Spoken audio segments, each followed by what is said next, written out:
Another foul on Ward. His third for setting a screen. Because of physical play, although George Taylor just got caught with a moving screen. Pick and roll. And a foul. Offensive foul coming up there. Valentine standing right there. Izzo dying for a moving screen.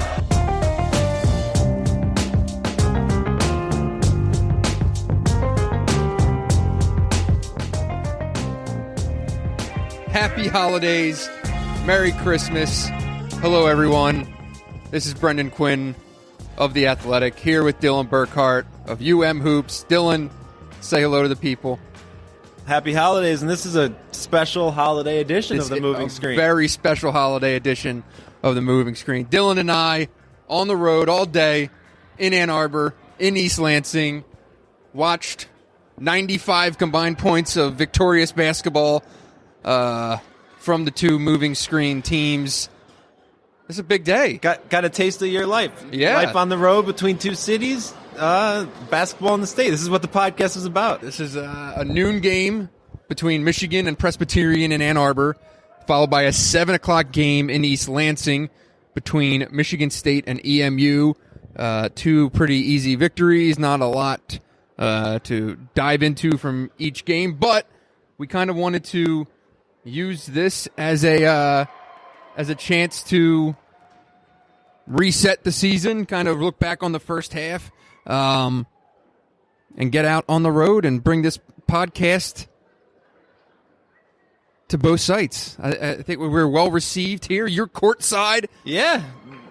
With the Moving Screen Great placard. hospitality here Awesome. in East Lansing. Awesome. This was good. But more importantly, both teams are kind of wrapping up, I think, very interesting first portions of their seasons.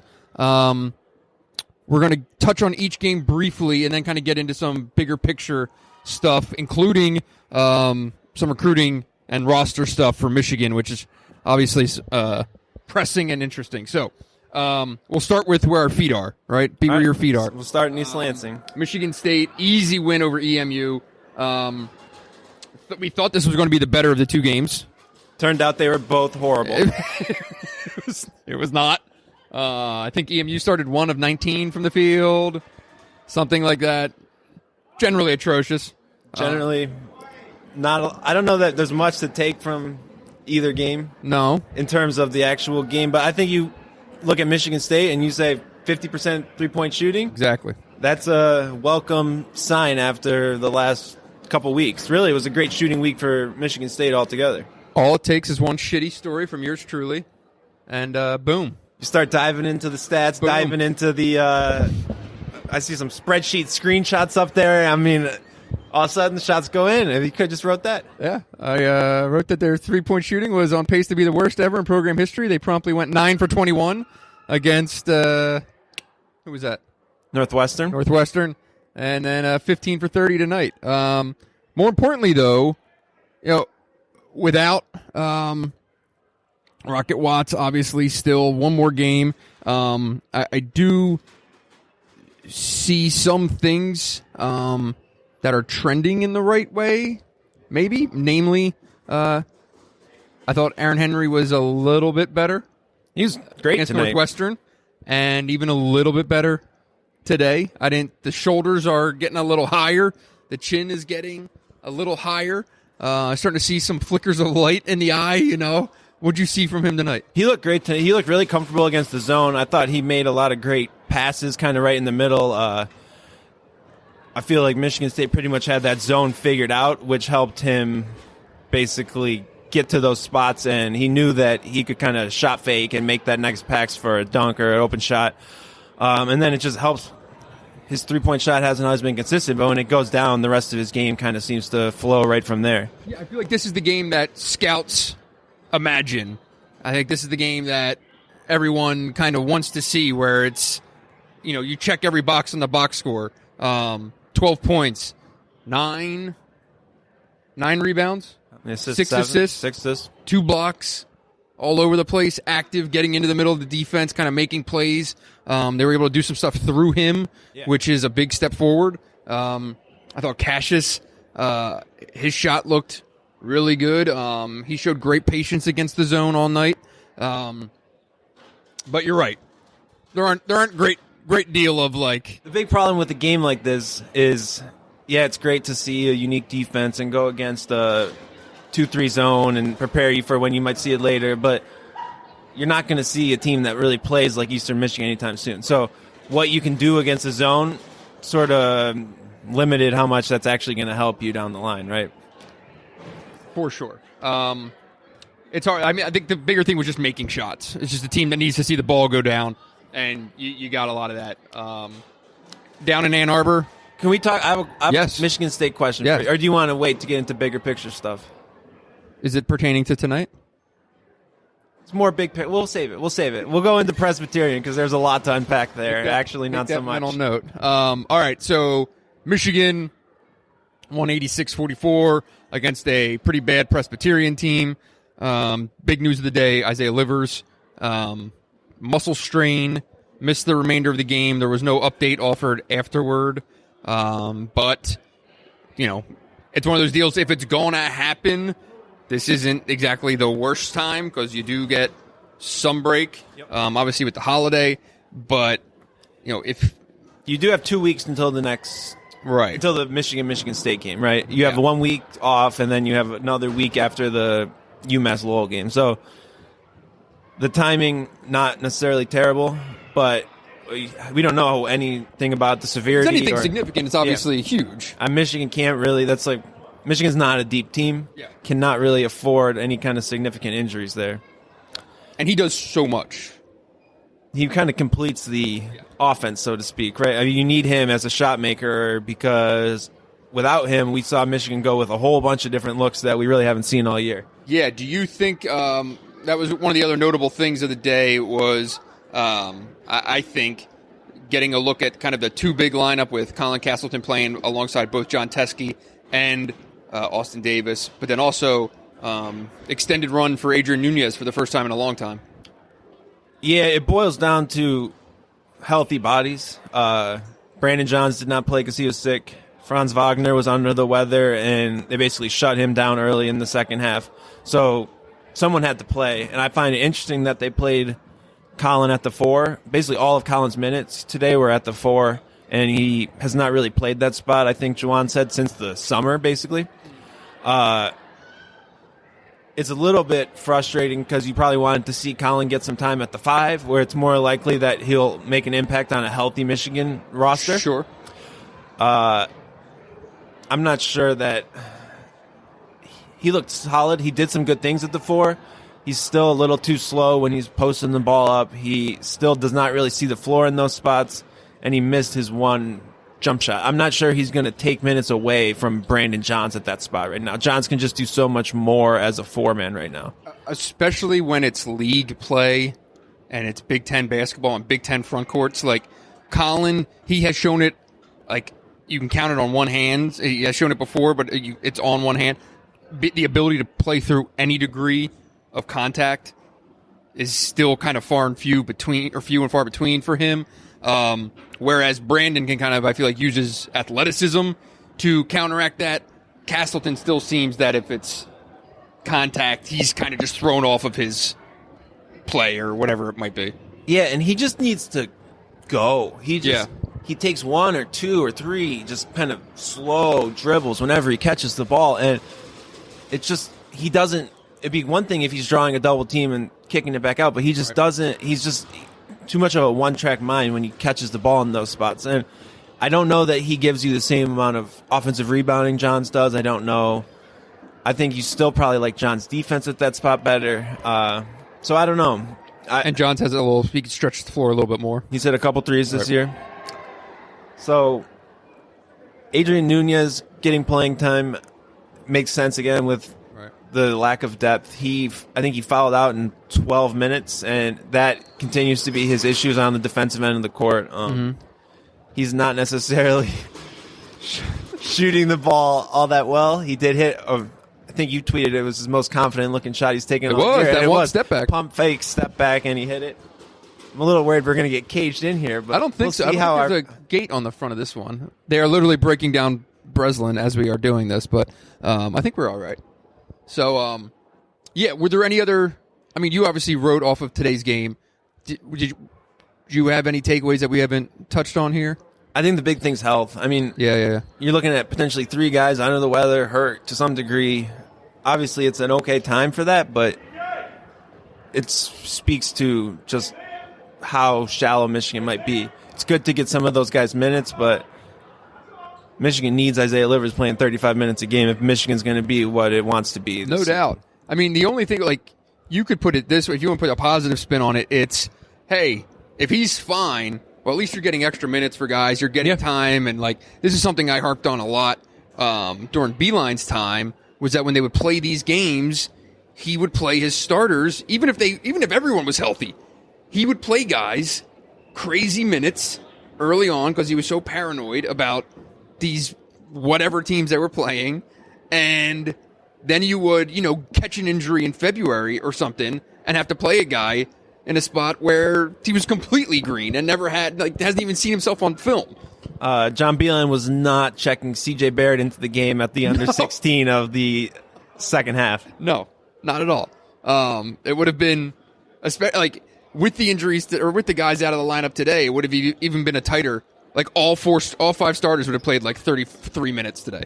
Yeah, we saw that last year, and that was a big criticism last year, really throughout the non-conference season, I would say, because Michigan was undefeated and everything, but none of the freshmen were really getting any meaningful run. Yeah, and you would never say Michigan's deep, but you've seen all 10 or 11 dudes. Played everyone today. You pretty much know what you can get from anyone at any given time right now, so there's something to be said for that. Let's get into the news of the week. Hunter Dickinson committing to Michigan yesterday. It had been trending that way for a while. When I say a while, I mean like a long while. But I think maybe Duke, when they got involved, that probably got people a little uneasy just because it's happened previously where Duke would swoop and suddenly a guy that Michigan was well positioned for was, poof, gone. So you've been following this guy. They started recruiting him right after losing to Villanova in the national championship game, which feels like it was 6 years ago, but it was only a year and a half ago. But you've been watching this guy for a long time. Yeah, he wasn't necessarily the top priority under Beeline, I would say. He didn't get an offer under Beeline. He did not. He hadn't visited either, which is one of those things where would he have, would he not have. He is very much an old school big man. He's 7'2", right? Big body in the post. I think he led the EYBL in kind of post touches, post up possessions last year, and was very efficient. I love how well he passes the ball out of those spots. He sees the whole floor in a way that we just talked about. Castleton, not really right. He can see cutters, he can see shooters from other spots, and that's where he stands out. The Big Ten comparison is probably Isaac Haas, a massive guy in the middle who you're going to throw the ball into. I'm not sure what Michigan's offense will look like next year without Xavier Simpson. Mm-hmm. For spots, you can run it through Hunter Dickinson in the post. He can do some of that playmaking from the post, draw double team, kick it out. The issue is going to be on the other end of the court, what he gives you and when. He does not move necessarily that well. Needs to work on his flexibility, play lower, and that's going to be just, you can get away with some of that in high school. It's going to be tough in the Big Ten. We saw Michigan play against Isaac Haas over and over again. A team that plays 5 out is going to be really hard to guard with a true giant big man in the middle, right? Plays well into the drop coverage that Michigan has played this year, but there are going to be situations where he probably can't be on the floor in closing time based on shooting lineups, stuff like that. So I think the upside is that he's probably uniquely ready to contribute early because he's so big, so strong. He's going to turn 20 as a freshman, so physically mature in that sense. The downside is that he needs to improve physically, and there's just kind of a limited ceiling to him at points because he kind of forces you to play one way, right? Like you can't play every way with him in the game, probably. So a couple things to kind of build on what you said. First of all, when you say he's able to contribute right away, I think it's a really good thing for Michigan that he is a guy who not only can contribute right away, but is also almost definitely a 3 or 4 year player, right? And it's because of defense and his, needing to be more agile, quicker, probably some endurance stuff, things like that. One of the biggest attractions that they had to Michigan and that really weighed on the decision ultimately was they love John Sanderson and the program that he's kind of put a lot of guys through. So there's that. And in terms of readiness, like I love guys who come out of programs like DeMatha. It's a real high school, but it plays a powerhouse national schedule just the same way that some of these kind of more factory places, play. It's a real school, but they play real ass basketball. And I talked to Mike Jones, the head coach at DeMatha, who's been there for 17 years. He replaced a guy who's in the freaking Naismith Hall of Fame. Like, if you go and look at the alumni for that school, it's insane. And talking to Mike, one of the things that really jumped out was how in the last 2 years at a program with a lot of high major D1 kids, they have played through him in the high post, in the low post. They've used his passing. He's a guy who has seen double and triple teams, obviously, and still kind of found a way to make his game work. So high IQ and all those cliches, but more than anything, nothing will be too big for him next year, right? You see a lot of these guys who are like 7-footers, and when they play at their like local township school or whatever, well, like Austin John Teskey. He played at Medina, which is a big school, but it's a local school. He's playing against 6'4" kids as centers, right? Dickinson played 17U UIBL for really I think he played some as a sophomore, but they won the Peach Jam his junior year. And he was a starter on that team, right? Obviously, he's old for his grade, but he played on that team. He didn't.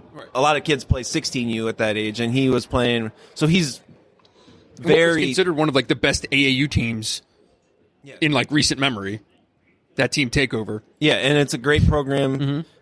He has all the experience, and that again, I don't think that necessarily impacts your long-term upside.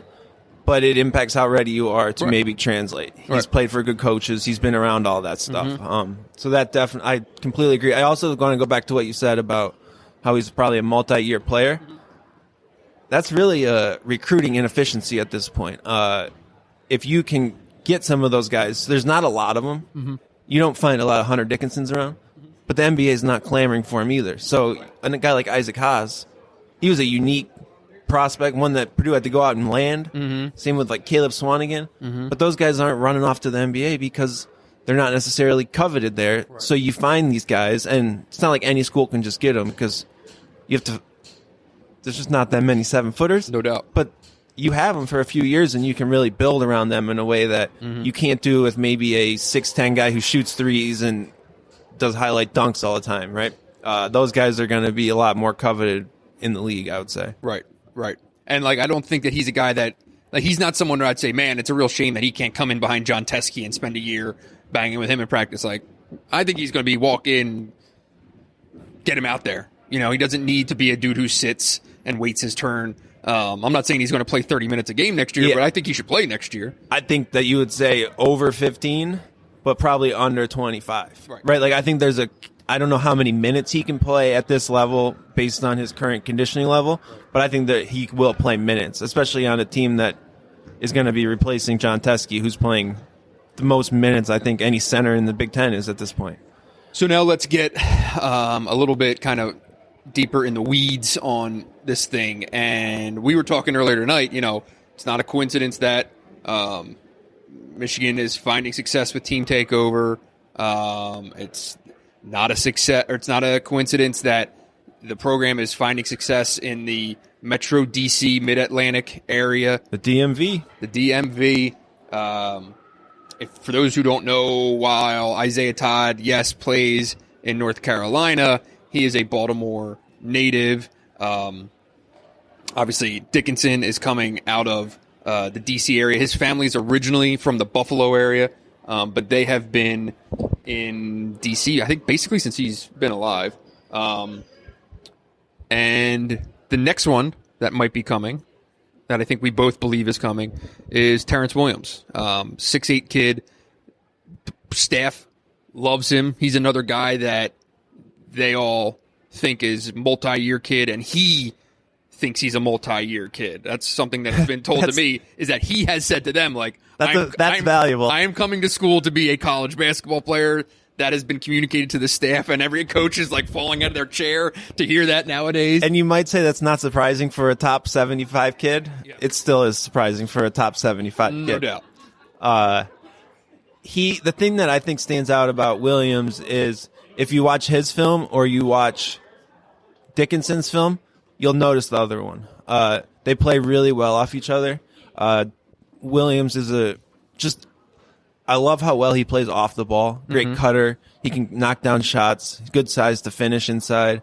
And with a guy like Dickinson, who you're playing through in the post like that, you really see just kind of the chemistry they have, and they've played together on the same AAU team, and that seems to go a long way and makes a lot of sense to pair them together, I would say. Yeah, and they're really close. They're boys. They've known each other a very long time. It's not a done deal until he commits, but he's going to visit for the UMass Lowell game. That's December 29th. I don't think it's that far out of the equation that this thing gets wrapped up then and there. This is not like I've not been told that this is happening. I think if you can read the tea leaves here. Yes, the tea I know leaves for a are... fact he's visiting, but I haven't been told that he's definitely committing when he's here, but I'll go ahead and roll those dice. The tea leaves are that he was committed to Georgetown, decommitted, and scheduled, and a visit to Michigan has been in the works for a while. There's a lot of momentum there, along with his relationship with Dickinson, his fit. That's just the flow of things right now, and it would be a really good piece for Michigan to add. Also, you have to think if Isaiah Todd does end up playing in Australia or anywhere else, you have a 4-year player, potentially 3 or 4 year player at that spot. We talked at one point about, is Michigan building its roster enough for the future, or just recruiting one and dones basically? These would be 2 recruits who really do build out that kind of future backbone of your program. Yeah, and it's interesting. The Todd thing is interesting because if, put it this way, if I'm the staff, I like the fact that, all right, Terrence Williams is cool coming here and being here for multiple years. Even if, he's committing he would be committing hypothetically to the program, knowing Isaiah Todd's coming, and that's fine, right? But if the Todd thing doesn't work out, and Terrence Williams is suddenly now kind of your primary recruit in that spot, I don't think anyone's like, oh shit, this is just, what a disaster this is. He's still a top 100 kid. They really like him and all that stuff. There's not some massive drop off where you're scrambling for like a mid-level 3-star. You know what I mean? That kind of like. No, he's perfectly the kid you want to land in that spot. And he's also not going to scare Isaiah Todd away, right? They could play together even, right? It's not that they're exclusive. It's just like a good roster fit. They got different games. Good program fit. For anyone who hasn't seen Williams, he's more of like a 15 feet and in, right, type of guy. He can shoot the 3. Well, I haven't seen too much of that. He's a guy who can play without dribbling. Okay. Isaiah, he's a guy who can be efficient, score 20 points, and take 11 dribbles, right? Off rebounds, rebounds, at the putbacks, cuts to the basket, and then the occasional 3. Right. All off-ball movement. Where he's Todd's not a guy who ball screens or anything. Is going to dribble into a shot a lot more, stuff like that. Okay. So if we're looking at the 2020-21 roster, okay, right now there would be 1 scholarship open. Technically. Austin Davis, a bit of a wild card. He could potentially be a grad transfer. I think a lot of people are kind of projecting that.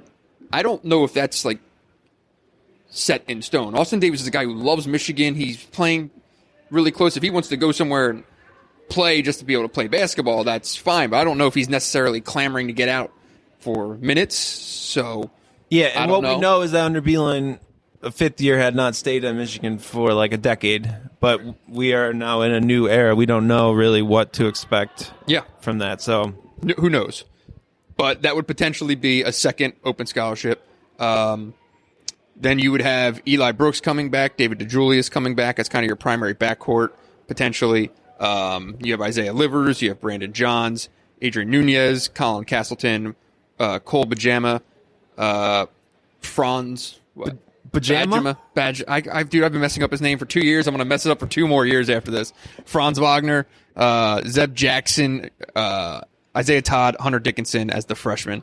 And then potentially another addition as what would be a walk-on. So anyone following along on Twitter today would have seen Ant Wright throwing some floaters out there of a potential addition to the roster, right? Correct.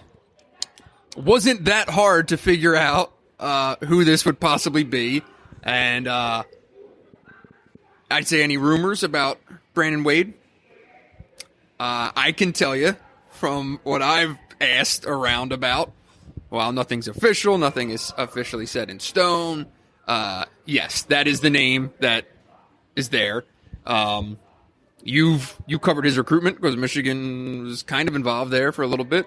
Yeah, briefly. What would be your so let's clarify first of all. He would be on the 2021 roster. He could be joining school now. Yeah, so but not eligible to play. So he played at Duquesne as a freshman last year. Left the program at the end of the year. He would be joining Michigan's roster now. This entire season would be a sit-out year, and then he would be a walk-on eligible as a sophomore for 2021. Did not really. I mean, it's hard to really judge him off his freshman year stats, but he's a scoring guard who can potentially factor in. I mean, if you're getting a kid with, basically, if you're building your walk-on program around kids who have mid-major offers, that's a good thing. I'm not sure what he really does for your long-term roster outlook, but it's a nice piece to add, I would say. Sure. His freshman year numbers at Duquesne, kind of spotty minutes here and there. He'd get 15 minutes one night, 3 minutes the next, a DNP the next. It's not shocking that he transferred out. If you look at his numbers, it kind of adds up. But he ended up going with 3 for 26 on threes, 5 for 15 on twos. I think he just kind of struggled to find his offense. You don't know if that's system. You don't know if that's playing level. I did not watch Duquesne basketball next year. Hell, they're 10-0, and I haven't watched them this year. Did you see any of it? Have you seen any tape or anything like this? Do you have? I've not watched a lot of Wade tape recently, but we can dig into that at a later date. It's an interesting. I think you put it right. I think it's an interesting piece. It's not someone I'm not putting his name on the roster and saying he's definitely walking in and taking minutes from this or that. Could he get minutes? Yeah, for sure. But especially coming in as a redshirt sophomore. I don't know if he's taking anyone's job. No, we'll especially when you're potentially going to have a junior and a senior in the backcourt next year. Right. I mean, I'll tell you what he's a really good piece for is when guys start moving out and you're bringing in, there's going to be a kind of a changing of the guard here, and, you'll have Zeb Jackson, but, who knows what's coming down the line. Just to have someone in the program that will be looking to make a name for himself and compete, it's a good problem to have. Yeah, and I guess the final recruiting note is, like you ran down the scholarship list, the big hole is a playmaking two guard. I know the name, yeah. Oh, what was the name?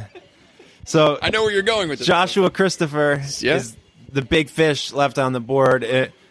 One of those situations where if you can do your work now and land Dickinson and Williams going into the new year, it's just kind of all eggs in that basket. And I guess the point would be the other schools he's being recruited by, none of the programs are particularly successful right now. Right. Obviously, run them down for people. Arizona State, where his brother plays. Right.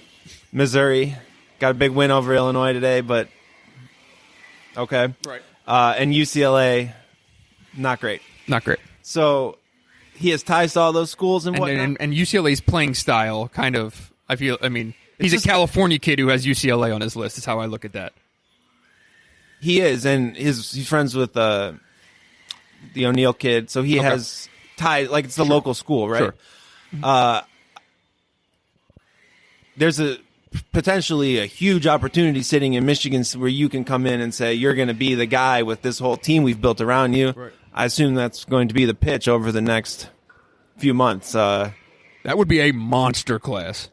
It would, even with just Dickinson and Williams, it would be top 5 right now, Right. but it would be an elite class. It would be on par with basically any sort of realistic expectations beforehand. Yeah, and there's always, I feel like anywhere in this conversation, you too, man. Aaron Henry, good dude. Giving the holiday shout out to the moving screen audience. What's it called? You know, right now in the recruiting, almost anything that happens, my first question is, okay, what's the residual effect with Isaiah Todd? Like, you know, so if Joshua Christopher commits, and then it's like, does this make it more enticing for a guy like him to potentially go with this option, right? The biggest issue with Isaiah Todd is going to be what kind of offer he gets to play professionally. No doubt. Everyone just acts like it's his decision.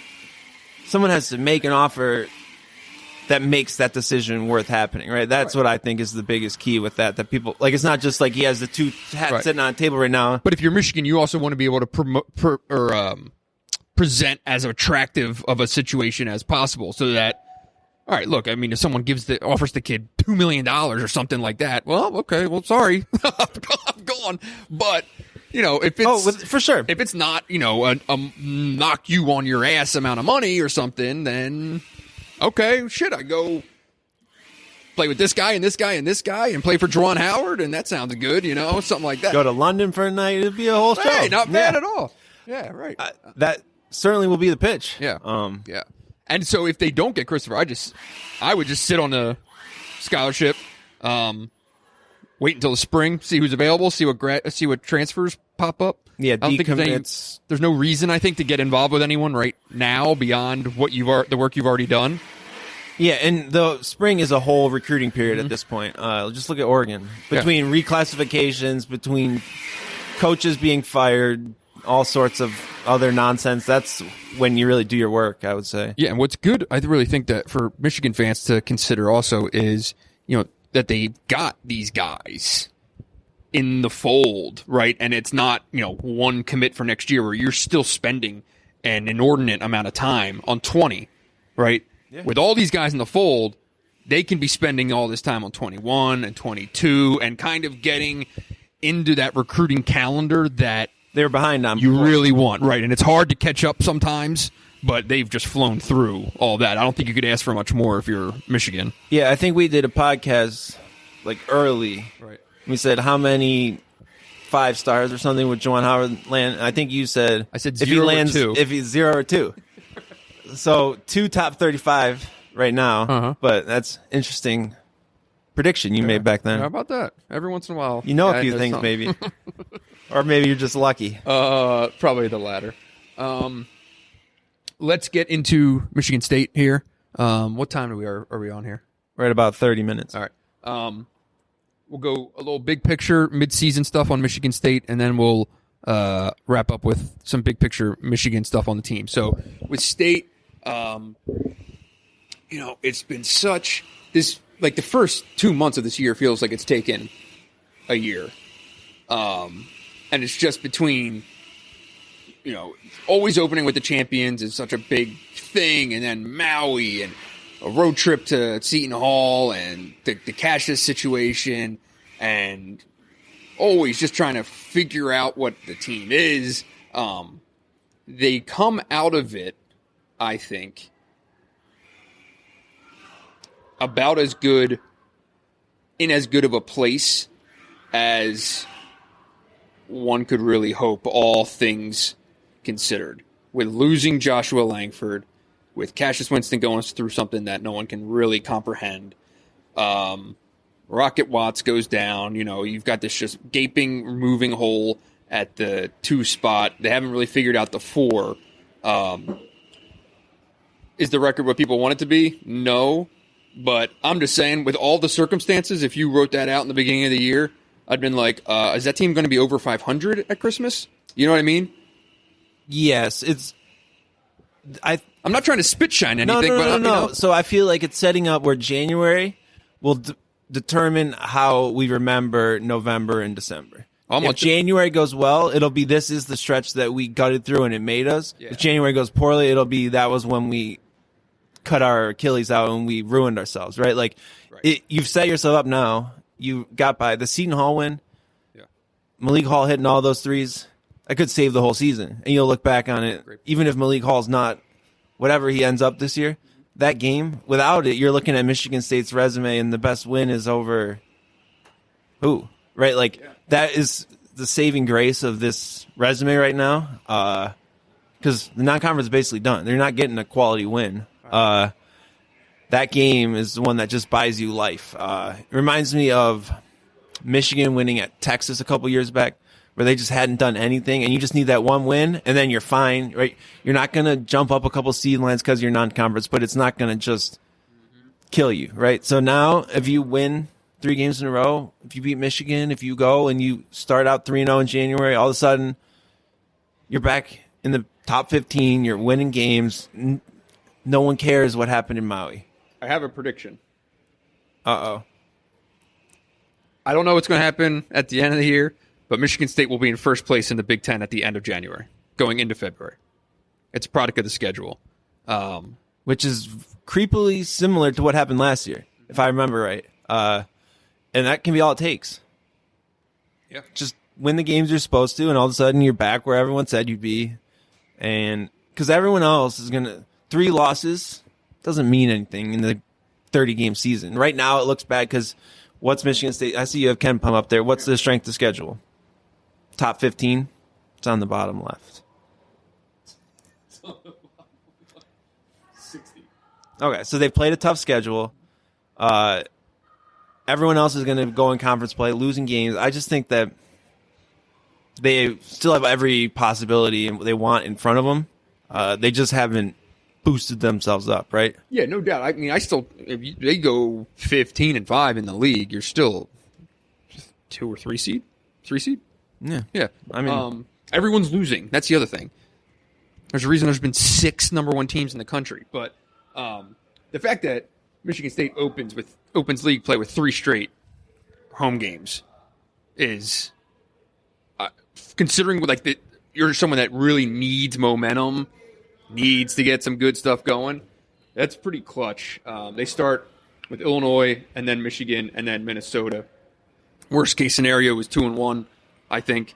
Best case scenario is 3-0, and you're cooking because everyone else in that week and a half is probably going to kick the shit out of each other, right?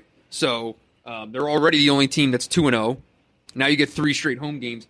The rest of the month is at Purdue, Wisconsin at home, at Indiana, at Minnesota, Northwestern at home. It's not that daunting. So I do think that they get a chance to kind of find themselves. And, I like the way that you put it, that depending on how January goes, everything that's happened will suddenly be framed a certain way. It either broke them or, they... Yeah, because if you slip up in January, then you're really digging out of a hole, right? So that's the issue. And that's the issue whenever you have a front-loaded schedule like that. Then you have to – that means your back end is going to be harder, so you have to make do. Last 3 games of the year for Michigan State are at Maryland, at Penn State, home against Ohio State. It's tough. That's big-time basketball. I have a question. Or I don't know if this is a hot take or a question. Okay. Cassius Winston and Xavier Tillman are a more important duo to Michigan State than Xavier Simpson and John Teske are to Michigan. Disagree. I feel like just watching it today here, Xavier Tillman is almost more important to Michigan State's defense than Teske is to Michigan's defense. Right. I see what you're saying. I just feel like Michigan potentially has more impactful Michigan pieces. State has more impactful pieces? No, Michigan does. Oh, so you're agreeing with me. Oh, I'm sorry. I might have missed I said question. the Michigan State duo is more important to Michigan State than the Michigan duo is to Michigan. Yeah. Sorry. The depth behind those two pieces on this Michigan State team is worrying to the long-term future of this team, I think. Yeah, I think at this point you'd want to see Gabe Brown have taken just like one more step forward. You know, ideally in a perfect world, obviously Rocket Watts would A, be healthy, and B, have played better, way better in his first month. I mean, Michigan State has not necessarily missed Rocket. No. He's not. I mean, his absence helps the offense, probably hurts the defense a bit. They miss him because they need him. Like the body. You need the body, right? I'm not sure if he is the starter when he gets back. I'm not sure if you want him to be the starter when he gets back. I'd let him be kind of a guy coming off the bench. I think we've talked about this before. Yeah, I'm all in on Gabe Brown, even though he did not play particularly well. His dance moves were quite impressive on the bench. Very impressive. So I'll give him that. A lot of Steven Izzo hype going on. Well done. But I think part of the problem is his potential is obvious, but his consistency is just going to be maddening if he's the guy at the two all year, right? He's the guy who you can see like helping you reach a ceiling, but if you're going out in a road game on a Thursday night, are you really trusting he's going to give you 32 locked-in minutes on both sides, hit his shots? Right. And you go to 4, it's the same thing. Who I think you can trust that one of those guys from that group will play a good game. Mm-hmm. But I feel like you'd be a lot more comfortable if you have one guy at the 4 that you could trust is going to give you 25 great minutes, you know? And so much of this goes back to Aaron Henry, where it's like, all right, man, if you can really trust him, and if he's this dude that he's supposed to be, it gives you a lot more leeway in those two spots to play around some erratic spots, you know? If you're just a two-man team and you have no idea what you're getting from Aaron Henry on any given night, it'll get real spotty through league play. Yeah, and I guess what is Aaron Henry on a day-to-day basis is really anyone's guess. What's the best case for what Aaron Henry should be? Like, I don't know if he should be that 13, 7, and 5 right now. Yeah. That 50% shooter from the field, 38% shooter on threes. Yeah. Nothing crazy. Like, you don't, yeah, you want him to be a second-team all-league player, but, like, right now, for them to just get through this conference season, I think that's fine. So you look at Michigan State right now. You say, been a disappointment, right? Now, if you compare what Michigan State is right now to what you thought they'd be when they were consensus number 1, what's the biggest thing that's gone wrong, you would say? Three-point shooting, Cassius Winston's productivity out of ball screens. So three-point shooting, team-wide. Just team-wide? Team-wide. I guess, who did you expect to make the threes? Aaron. I expected Gabe to probably be closer to a 40% shooter. Cassius for sure. His numbers are down across the board. And his three-point percentage, he came into this week shooting 33%. That's ridiculous. He's not a 33% shooter. So I would say team-wide shooting. Cassius is basically like his per-possession productivity out of ball screen is down significantly. You can just look at the numbers. I think you would want to see, or I would have probably projected, obviously, Aaron to just have a better year all the way around, especially rebounding. That's been the thing that just kind of has been a real head scratcher all the way along. If you just look at him, we were sitting courtside today, and I don't watch Michigan State courts very often, but he should be a guy who just gets every rebound. Yeah. And I guess rebounding's not just physical ability, but I feel like he was a better rebounder last year. Was he not? Not particularly. Okay. He wasn't a great rebounder last year either, but it was always like the potential thing. It was like, man, when this guy's a sophomore, he's going to be dominating the glass, and it hasn't really happened. Better the last 2 nights, no doubt. I forget what he had at Northwestern. but he had a good night on the boards there. He had 9 tonight. But he still only had one offensive board night. You feel like, this kid just gets criticized for basically everything he does. But, I do feel like the offensive glass should be a spot where he gets offense out of. You're looking for spots for him to score. I do feel like he should be getting a couple second chance buckets His on a spot near nightly basis. on the floor is the G on the Big Ten logo. If he can get to that spot with 2 dribbles, only good things will happen. Today he was getting there in the middle of the zone, but even against a man defense, when he can get just 1 foot even in the paint downhill, that's when he's comfortable. When he's kind of more on the perimeter, he's less comfortable. He almost needs to catch the ball like a step inside the 3-point line so he can get to that spot with 1 dribble. You don't want him catching the ball flat-footed at all. No. You want him catching the ball with 1 foot in front of the other. That's a key thing to watch. What about you?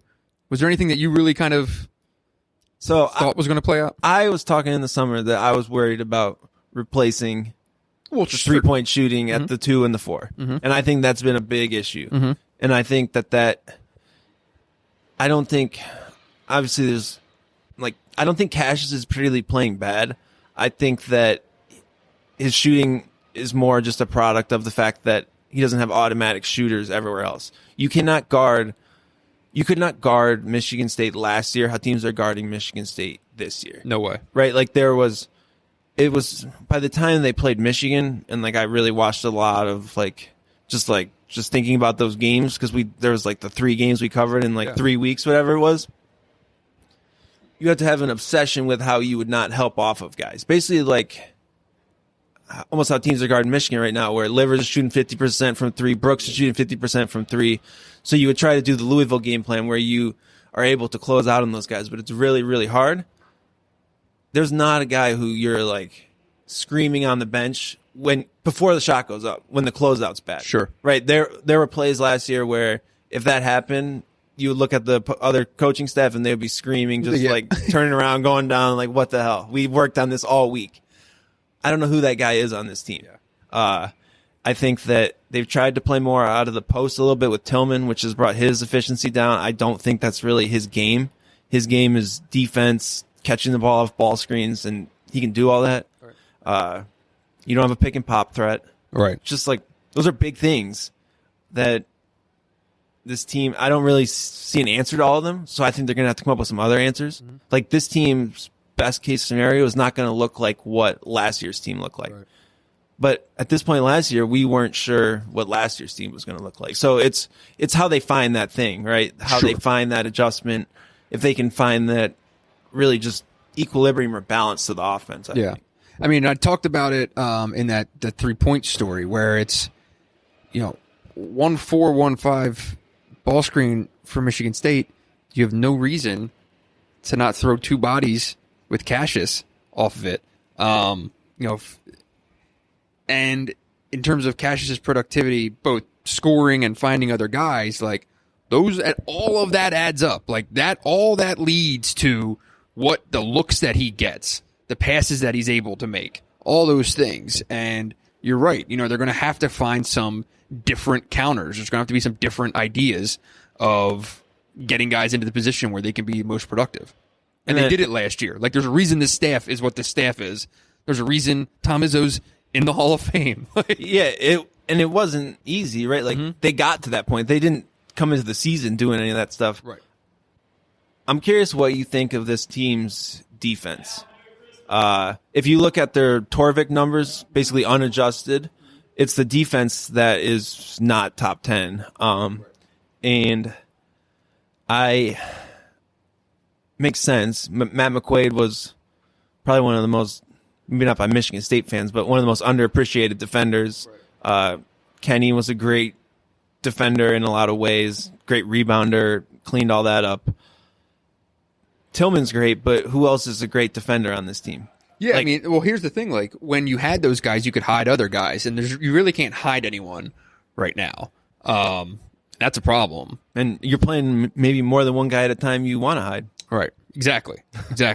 I think that they thought that Aaron Henry was going to be better. I hate to do this again. You live in both camps. You live in the everyone talks shit about Aaron Henry camp, and I think then there's you a live way in that the you can. I'm going to talk shit about There's Aaron a Henry. way that you can point out that a guy's struggling without ripping him. Is what I've been saying. I agree. Yeah. I'm just giving you shit. Fair. It says There's happy there's holidays on the podcast, and then you throw him under the bus. There's a way you can rip me. But yeah, I'm not sure what the answer is on that either, really. Other than like, I think there's a better chance Michigan State becomes an awesome offense than an awesome defense. Agree or disagree? if I had to pick one of those two things, like, I would probably go with offense. Because they have the best offensive player in basketball. It helps. Right. It's Cassius Winston. So, I was saying even like when things were really lean earlier, I'm like, look, end of the day, when it comes to big picture this year, I'm still going to bet on Tom Izzo and Cassius Winston. Yeah, but I think those are where I would look at as maybe areas to address, or like what's actually kind of long term could be an issue for this team. And really, Izzo probably doesn't get asked enough about the defense. In fairness, that's on people like me to probably do better. But that Duke game, you want to talk about the defense being exposed a bit. You give up 87 points at home. That was the game where it's like when you want to talk about what it takes to win a national championship, where they had it put out right in front of them of how you need to be better on defense. Because would they have been okay winning that game in a shootout if it was 88-87? Yeah, but do you want to give up 87 at home? No, you don't ever. And the other team we podcast about gave up what, 90 at home? What was the Iowa score? That was a big number. That was awful. That whole game was insane. So that's the number I'll be looking at early, like in January. Like, is Michigan State holding teams to 0.92, 0.9 points per possession? Right. Because then I'll think that they're really figuring it out and buying it in. And it's hard to figure out what to make of some of these bye games, right? When it comes to the defensive numbers, I also am like, is there anything that's just a little wonky or thrown off because A, Duke game, B, Miles Powell, and C, dude from Georgia?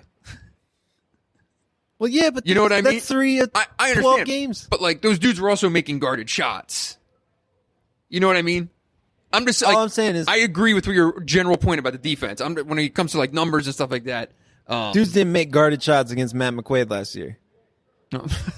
They didn't. He was incredible. That's fair. They committed offensive fouls, quote unquote. Carson Edwards almost left the gym last year, right? Yeah, that made Michigan State really, really good. So the whole barometer for this year is Final Four. Here. Okay. What are the odds? What odds do you give Michigan State right now of going to the Final Four? Oof.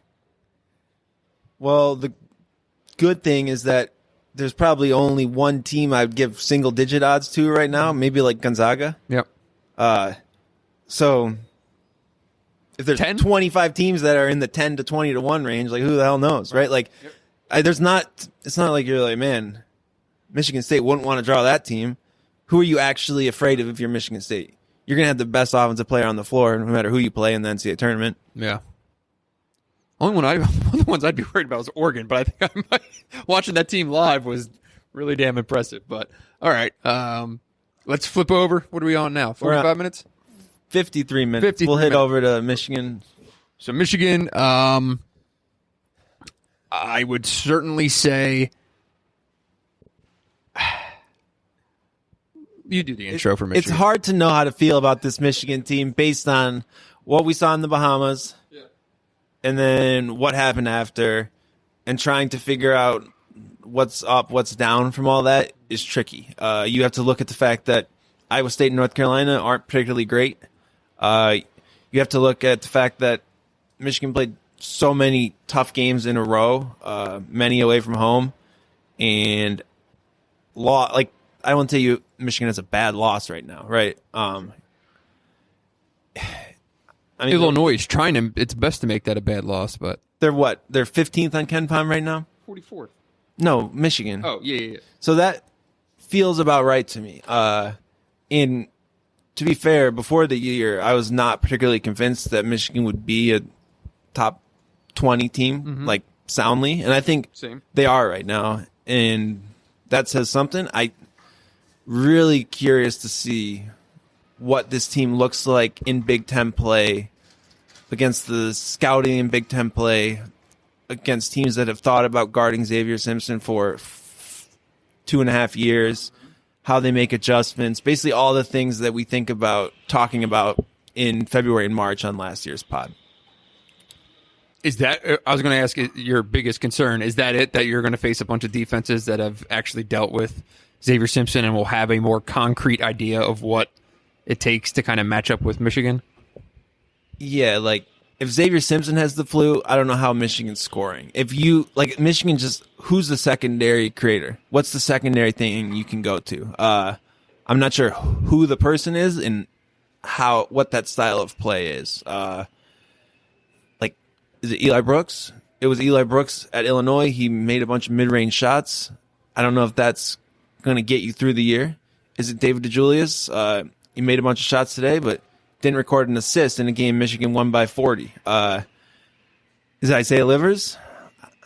I don't really think so. Yeah. Is it John Teskey in the post? It's almost like that's what they're building to the most. Yep. So for me, that's the question. And that comes down and that ties in, right? If you're going to focus so much time on guarding Xavier Simpson, at the same time, it's going to be really hard to because Michigan's shooting the ball so well from three, and that makes you really hard to guard, kind of like we talked about Michigan State last year. That team only had one way to score. So my biggest question with Michigan, I'm going to be curious to get your take here, is so we've seen how, Tom Izzo's a guy who would play 11 guys in the first half of the year and gradually whittle that down to like 7 and 8 at the end of the year, and that's what the team looks like. John Beilein was a guy who basically operated within an 8-man, 7-guy, whatever, and that's just the way it was all the way along. There's a lot of rotation, roster flux with Michigan, it seems like, kind of from, and now a lot of this has been, Franz Wagner coming into the picture after 5 games or whatever that he missed, and you kind of fitting him in. And last week we're talking about Brandon Johns having success at the 5 against Oregon. Today we see them playing 2 bigs together, and I just wonder how this thing, because we've never seen Juwan Howard do this, right? How this plays out of how long is the rotation expanded? When does it start to trim?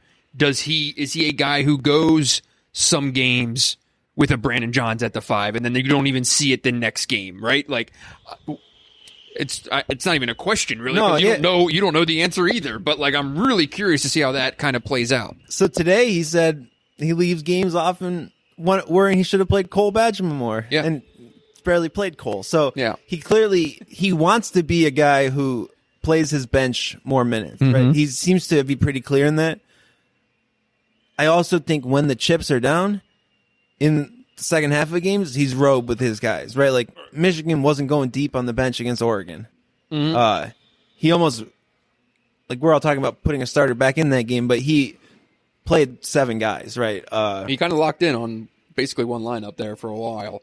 But I do think you make a point that there's not that one rotation that Michigan's going to go with. I forgot to mention the 3 guard too. That's a thing.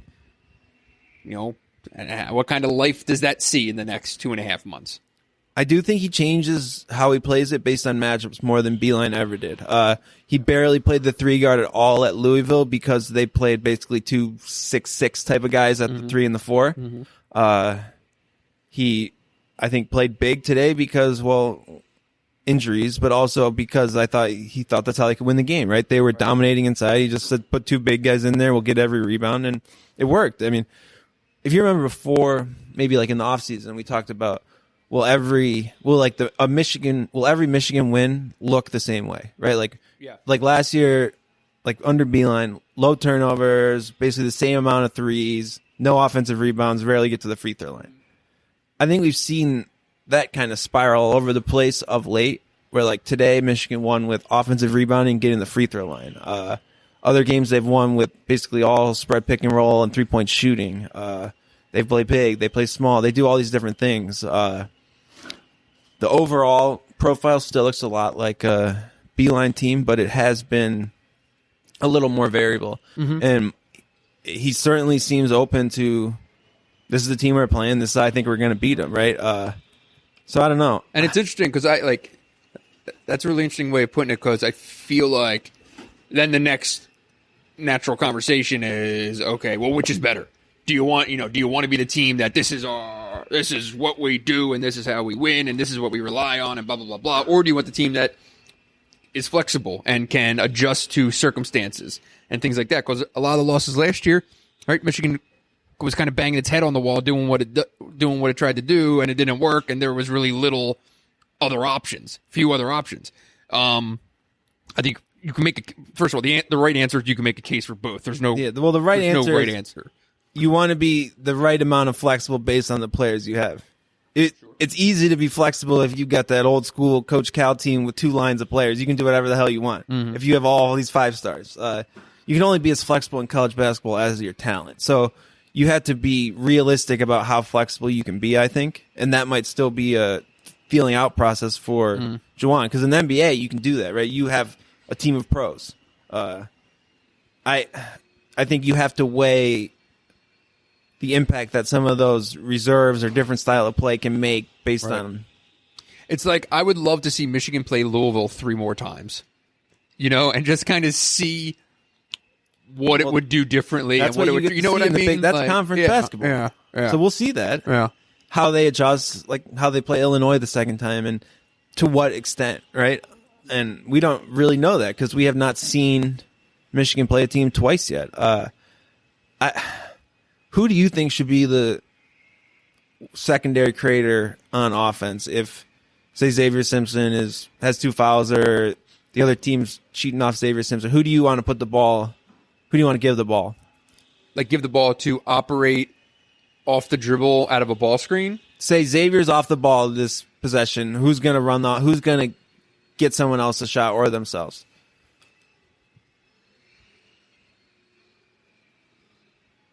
I feel like your silence is telling on this question. No, I mean, the thing is, you can make a case. You can make a case for a couple guys, good and bad. I trust Isaiah Livers, but I think Franz has a higher skill level with the ball in his hand. I didn't even mention Franz before. And at the same time, when you look at the Eli and David, the thing with Eli and David is, like, it's game to game, man. Sometimes it seems like the guy, one's locked in and the other is nowhere to be found. And the other game, it's opposite, right? Like, I don't know if this is a team where there is a lock his name in number 2. Yeah. Do you? No, there's not. And I just keep coming back to that question when I think about this team and what it's going to be in 2-3 months, right?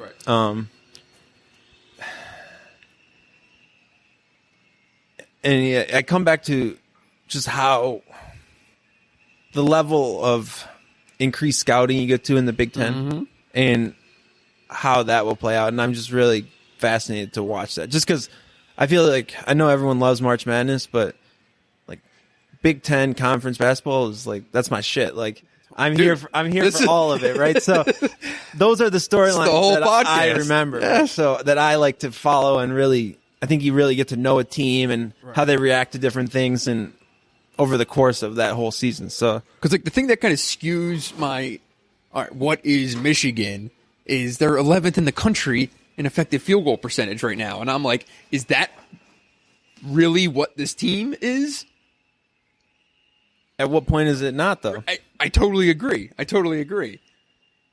And it does make sense. Like, they have shooters. They have a bunch of guys who can put the ball in the basket.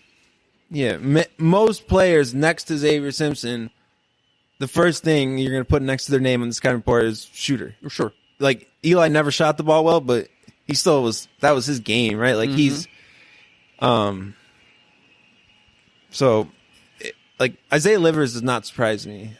The fact that DeJulius and Brooks are shooting that well maybe they get in a cold streak. But at this point, you're almost a third of the way into the year, right? I mean, I guess we saw it with Jordan last year where he shot 50% to about now and then went cold. But I also think a lot of that came down to shot selection and whatever else. So I would not necessarily – I don't think it's common for a guy to shoot 50% and then 20% for 3 months, right?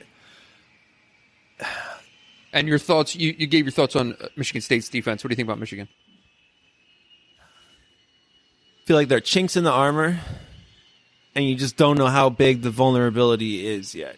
That Iowa game is probably a scary result. That left you got some PTSD from watching that game. I mean, you give up that many points at home, like you say about Michigan State's defense. It's the same thing, right? How good can they really be defensively if you give a 44 to Luka Garza? And all credit to Luka Garza, who's having a great year. Yep. I feel like the pieces are there on Michigan's defense to be good. I don't know how best defense in the Big Ten. I don't think so, right? Sure. I don't know. I'm going to give you their January. I want you to give me your base, what you think comes out of this, okay? Not best case scenario, not whatever, just what you think is most likely. So at Michigan State, home against Purdue, at Minnesota, at Iowa, home against Penn State, home against Illinois, at Nebraska.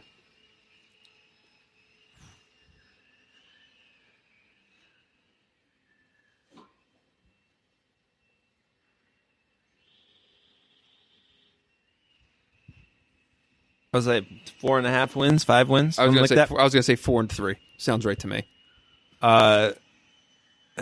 That Michigan State game is just going to be fascinating coming off of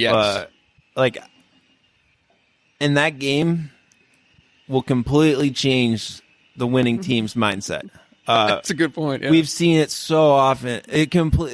That game changes seasons. Yeah. You look back at every Michigan State game. Right. Changed Michigan State season last year.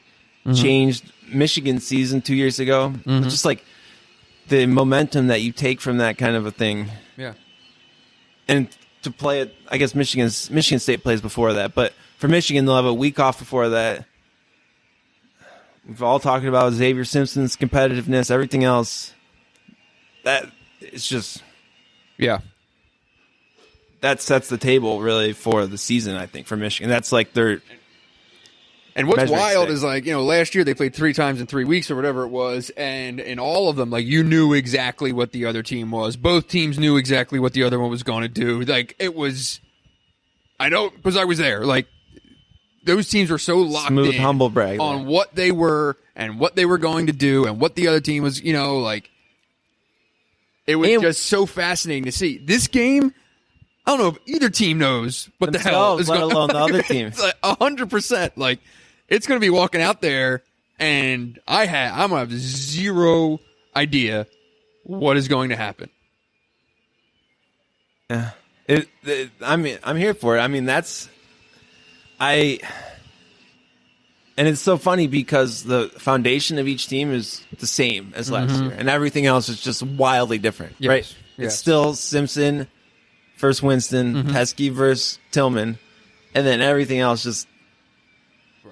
It's like someone took the box of toys and just threw it in the floor of the Breslin here. Yeah, it's going to be the big question is going to be who's going to be. We're going to talk about this obviously when we have a 3-hour preview episode, I'm sure. But the big question will be who's going to be the guy, who's the dude who makes a name, that night or something like that. The question is going to be how do they guard each other's ball screens? Let's be serious. Stay focused. Save your narrative for post game. No, it's going to be who is outside of those names. Who's going to be the guy that has the game? It's going to be always an interesting factor. All right. You got anything else? I think we should wrap it up. We got to wrap it up. Hopefully you cannot hear all these Hoover vacuums all around us, but it should be all right. I hope. I don't know. We're using the fancy mics that we're renowned for sound quality on this podcast, so it should be expected. It's what we do. It's how we roll. All right. Well, thank you so much, everyone, for listening. Hope you enjoyed the first half of the season. A lot more to go. So Thank you, Michigan State, for hosting the moving screen. how about pod. it? And basically trying to busting your balls to get you up here for a while. Here we are. There it is. So it happened. I'm sure it'll happen again. We wish everyone out there, most importantly, we wish everyone out there a very, very happy holiday. Safe holiday to you and your families. And that'll do it for this week. For Dylan, I'm Brendan. Be sure to tip your bartenders and your servers, especially at the holiday season.